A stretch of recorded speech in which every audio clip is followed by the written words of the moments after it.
قاری صاحب کا اور جامعۃ الصالحہ، اس کا پروگرام دو تھا.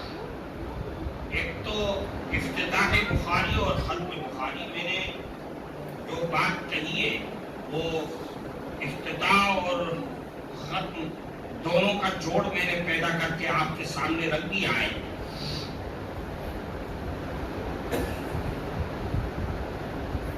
میں ابتدا والی حدیث پڑھ دیتا ہوں.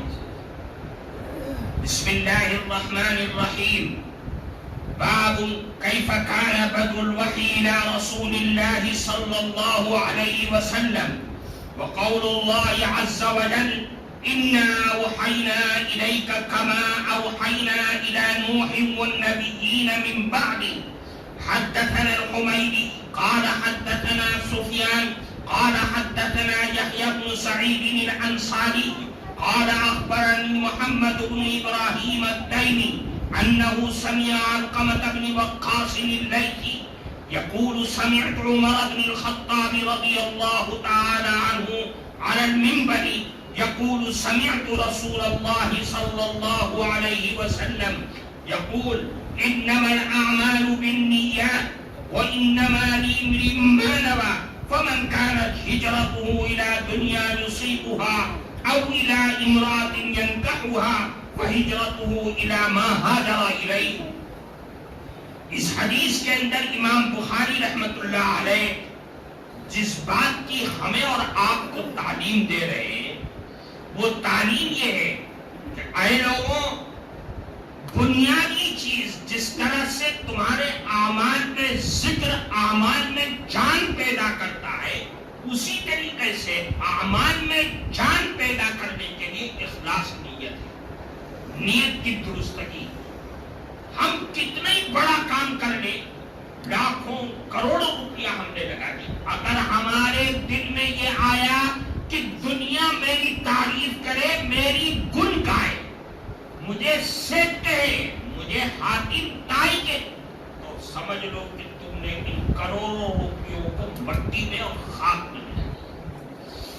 کہنا یہ ہے کہ ہر عمل اگر تیرے اندر اخلاص ہے اور مضبوط ہے، یاد رکھ تیرا 10 روپے بھی اللہ کے راہ میں خرچ، 1 روپیہ بھی خرچ کرے گا، 54 بھی خرچ کرے گا، تو وہی تیری جنت کے لیے کافی ہو جائے.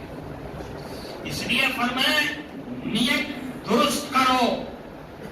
نیت اگر درست ہے تو تیرے اعمال زمین سے اٹھ کر کے آسمان پر پہنچ جائے، اور اگر نیت درست نہیں ہے تو کتنا ہی بڑا عمل کر لے، اللہ تو بہت بے نیاز ہے، اس کی بے نیازی اور کوئی اس میں کوئی فرق آنے والا نہیں ہے. اس حدیث کے اندر یہ تعلیم دی جا رہی ہے. ہمارے وہ بچیاں جو آج بخاری شریف شروع کر رہی ہیں اور جنہوں نے ختم کر دیا ہے، قابل مبارکباد. اس حدیث کو پڑھانے کا مطلب کیا ہے؟ اس مطلب کو سمجھنا چاہیے. یہ مطلب نہیں ہے کہ ہم اپنی بچیوں کو محدثہ بنا دیں، عالمہ بنا دیں، فقط نہیں. ہمارا مقصد یہ ہے کہ ہر معاشرے کا ہر وہ بچہ اور بچی جو اس مدرسے کی 4 دیواری میں آ کر کے 8 سال 10 سال لگا رہا ہے یا بچیاں لگا رہی ہیں، ان کے ذریعے ہم ایک قرآن اور حدیث کی آیات اور الفاظ اور اس کے معاملات اور کردار کو رکھ کر کے ہم ایک صالح معاشرہ بنانا چاہتے ہیں. یہی مقصد ہے کہ آپ نے اس کتاب بخاری میں جو عبادات، عقائد، معاملات، اخلاقیات اور معاشرات سے متعلق جو چیزیں پڑھی ہیں، اس کو جا کر کے اپنے ماحول اور اپنے گھر میں عملی جامہ پہنائیں. یہ نہ ہو کہ جیسا کہ آج کل ہر طرف ایک آواز ہے اور لوگ بے چین ہیں کہ آپ عالمہ بن گئی تو آپ کی زندگی میں آپ کے پڑھے ہوئے علم کا نمونہ آنا چاہیے. نمونہ آپ جس گھر کے اندر جائیں، جس گھر کی لڑکی ہے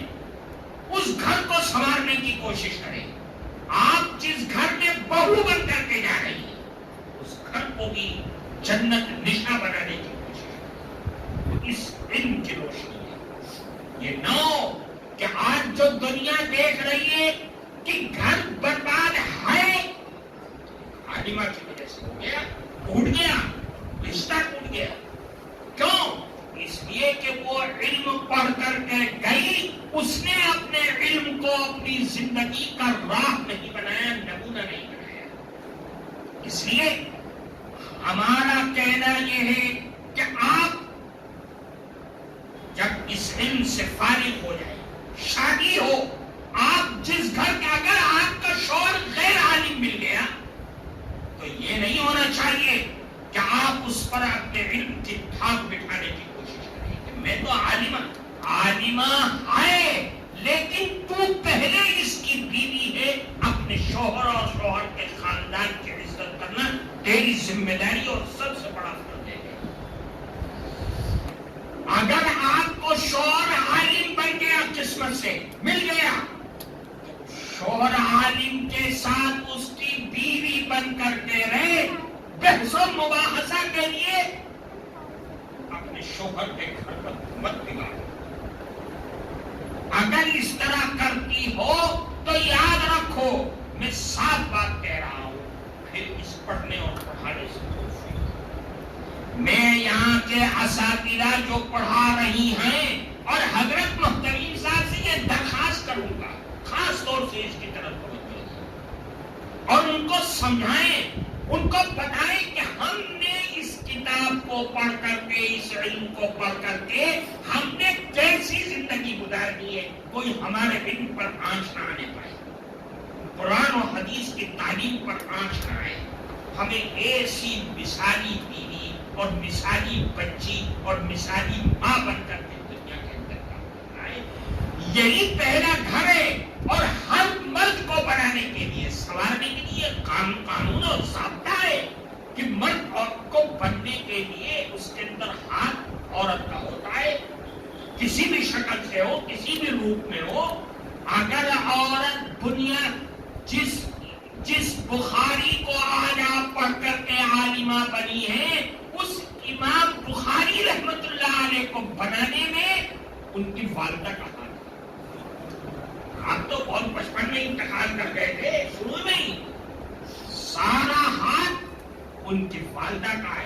انہوں نے ان کو ایسی جگہ لا کر کے کھڑا کر دیا، کوئی عالم، کوئی محدث، کوئی فقیہ، کوئی مفسر ایسا نہیں ہے، کوئی مبلغ جو امام بخاری کی پیش کردہ روایت سے ہٹ کر کے وہ آدمی اپنی تقریر اور اپنے جلسے اور اپنے اصلاح کو اختتام تک پہنچا سکتا۔ اس لیے میں یہ نصیحت کرتا ہوں، جس طرح مفتی ہارون صاحب نے جو بات پیش کیا اور جو بات ہمارے جمعیت علماء صوبہ مہاراشٹر کے جنرل سیکریٹری صاحب نے پیش کیا ہے، اس کو اپنی زندگی کا نمونہ بنا کر کے اور اس علم کی لاج رکھ کر کے اپنے آپ کو اس علم کا تابع بنا دیجیے۔ جو قرآن و حدیث میں آپ نے پڑھا ہے اس کو اپنا امام بنا دیجیے، اور جس دن ہم نے اس کو اپنا امام بنا دیا تو یاد رکھیے ہمارا معاشرہ اور سماج ایک بہترین معاشرہ اور سماج بن کر کے تیار ہوگا۔ یہ ارتداد کی ساری لہریں ختم کی جائیں گی۔ میں انہی باتوں پر اپنی بات ختم کرتا ہوں۔ اللہ ہم سب کو عمل کی توفیق عطا فرمائے، اور جو بچیاں پڑھ رہی ہیں، جو فارغ ہو چکی ہیں، اللہ ان کے ذریعے سے اس دین کی خدمت کو لے لے اور ان کی محنتوں کو قبول فرمائے۔ وآخر دعوانا الحمدللہ۔